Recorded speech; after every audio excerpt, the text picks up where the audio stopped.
আমেরিকার দক্ষিণ পূর্ব উপকূলে শক্তিশালী ঝড়ের তাণ্ডবে বিপর্যস্ত জনজীবন। লুইজিয়ানা থেকে ফ্লোরিডা পর্যন্ত ভারী বর্ষণে দেখা দিয়েছে আকস্মিক বন্যার আশঙ্কা। মাদার্স ডেতে শুরু হওয়া এই প্রাকৃতিক দুর্যোগে কোথাও টর্নেডোর ধ্বংসযজ্ঞ, আবার কোথাও বড় আকারের শিলাবৃষ্টির কবলে পড়েছে বিস্তীর্ণ জনপদ। প্রকৃতির এই রুদ্ররূপ আর বন্যার সতর্কতা নিয়ে বিস্তারিত থাকছে প্রতিবেদন। যুক্তরাষ্ট্রের দক্ষিণ ও দক্ষিণ পূর্বাঞ্চলীয় রাজ্যগুলোতে প্রকৃতির তাণ্ডব থামছেই না। গত কয়েকদিনের ভয়াবহ টর্নেডো ও শিলাবৃষ্টির পর আজ সোমবার নতুন করে আকস্মিক বন্যার সতর্কতা জারি করা হয়েছে। বিশেষ করে লুইজিয়ানা, মিসিসিপি এবং আলাবামার বিস্তীর্ণ এলাকা এখন প্রবল বন্যার ঝুঁকিতে রয়েছে।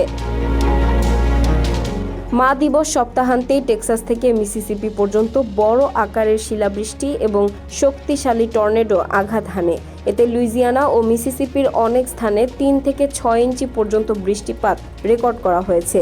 ঝড়ো হাওয়ার কারণে অনেক ঘরবাড়ি ক্ষতিগ্রস্ত হয়েছে এবং বিদ্যুৎ বিচ্ছিন্ন হয়ে পড়েছে হাজার হাজার মানুষ।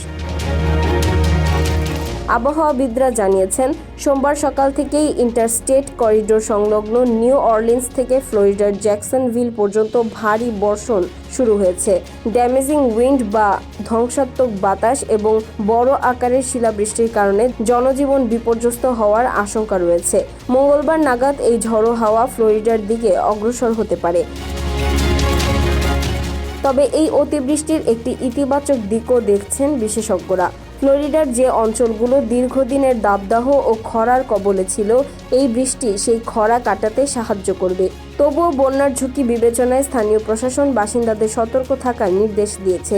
গত সপ্তাহে মিসিসিপিতে টর্নেডোর যে ধ্বংসলীলা দেখা গেছে, তার রেশ কাটতে না কাটতেই এই নতুন প্রাকৃতিক দুর্যোগ দুশ্চিন্তা বাড়িয়ে দিয়েছে।